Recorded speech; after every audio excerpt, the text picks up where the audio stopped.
સમાચારો જોઈએ વિસ્તારથી ને સૌથી પહેલા વાત કરવી છે ઘટનાની કે જેણે આખા અમદાવાદને હચમચાવીને મૂકી દીધું હતું। મેરઠથી એક વિદ્યાર્થી અહીંયા ભણવા આવે છે। અમદાવાદ સૌથી સુરક્ષિત શહેર હોવાના દાવા કરવામાં આવે છે અને કદાચ આ જ દાવા સાંભળી અને સાચા માની એક મેરઠનો જૈન પરિવાર પોતાના દીકરાને ભણવા અમદાવાદમાં મોકલે છે। અમદાવાદમાં એ સાંજે પોતાના મિત્ર સાથે કેક શોપ પર જવા માટે નીકળે છે। રસ્તામાં એક કાર ચાલક સાથે ચળભળ થાય છે અને ત્યારબાદ એની હત્યા કરી દેવામાં આવે છે। 2 દિવસ સુધી પોલીસ એ હત્યારાને શોધ રહી અને જ્યારે ખુલાસો થયો ત્યારે હાહાકાર મચી ગયો, કારણ કે હત્યા કરનાર બીજું કોઈ નહીં પણ એક પોલીસ કર્મી નીકળ્યો। જી હા, જે ખાખી પર સુરક્ષાની જવાબદારી છે એ જ ખાખી ધારકો જીવ લેતા થઈ ગયા છે।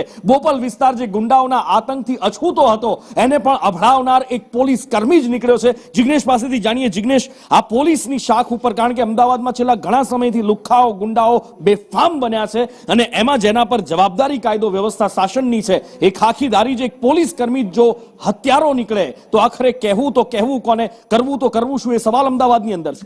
અનુપુર સ્પષ્ટ વાત છે, કારણ કે જે હત્યાનો બનાવ બન્યો અને તે પહેલા છેલ્લા કેટલાક સમયથી અમદાવાદ શહેરમાં જે સિનેરિયો સામે આવ્યો છે, અસામાજિક તત્વો સરા જાહેર નિર્દોષોને આતંકે રંજાડતા જોવા મળતા હતા। ક્યાંક તેમના સીસીટીવી ફૂટેજ તો ક્યાંક મોબાઈલ વિડીયો સામે આવતા હતા। 13 થી વધુ બનાવો અમદાવાદની અંદર અંદાજિત છેલ્લા 1.5 મહિનાની અંદર બન્યા હતા અને ત્યારે જ શહેર પોલીસ પોતાની કામગીરીમાં ઊણી ઉતરી છે તે વસ્તુ સાબિત થઈ હતી। પરંતુ હવે જે પોલીસ કર્મચારીઓ પર સુરક્ષાની જવાબદારી છે તે જ પોલીસ કર્મચારી એવા વિરેન્દ્રસિંહ પટેરિયાએ એક નવયુવકની હત્યા કરી છે। એટલે કે જે યુવક દિલ્હીથી અમદાવાદ ભણવા માટે આવ્યો હતો, પ્રિયાંશુ જૈન, જે MBA નો વિદ્યાર્થી હતો, માત્ર તેણે એટલું કહ્યું હતું કે ગાડી ધીમે ચલાવો, આટલી ઉતાવળ શું છે।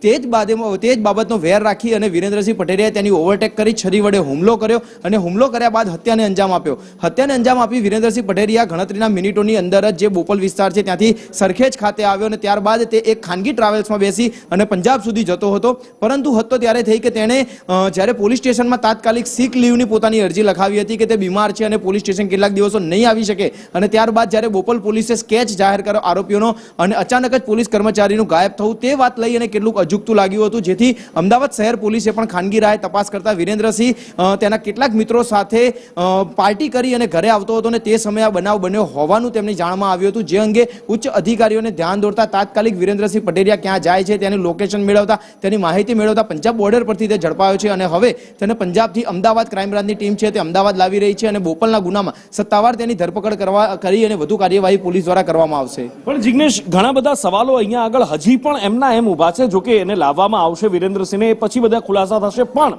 સવાલ એ છે કે જ્યારે કોમ્બિંગ નાઇટ હોય અથવા તો પેટ્રોલિંગ ચાલતું હોય એ વખતે સામાન્ય માણસની ગાડી ઊભી રાખીને ચેક કરવામાં આવે છે। જો કદાચ એક દંડો પણ નીકળે તો સામાન્ય આમ આદમી ઉપર કાર્યવાહી કરવામાં આવે છે। આ કોન્સ્ટેબલ પાસે ડીસીપી કહી ચૂક્યા છે એમની પોતાની એક પ્રેસ કોન્ફરન્સની અંદર કે એક લક્ઝુરિયસ કાર હતી। એક કોન્સ્ટેબલ પાસે લક્ઝુરિયસ કાર ક્યાંથી, કારમાં 2 ચક્કુ હોવાનો પોલીસ એકરાર કરી ચૂકી છે, 2 હથિયાર ક્યાંથી, અને આ એક વિરેન્દ્રસિંહ પઢિયાર વિશે એવું જાણવા મળી રહ્યું છે પોલીસ સૂત્રોમાંથી કે દારૂનો શોખીન હતો, દારૂ પીવાનો શોખીન હતો। તો એક પોલીસ કર્મી ઉપર જવાબદારી છે કાયદો વ્યવસ્થાની, અનેક કાયદા વ્યવસ્થાના અનેક નિયમોના એને ધજાગરા ઉડાડ્યા અને છેલ્લે હત્યા સુધી વાત પહોંચી।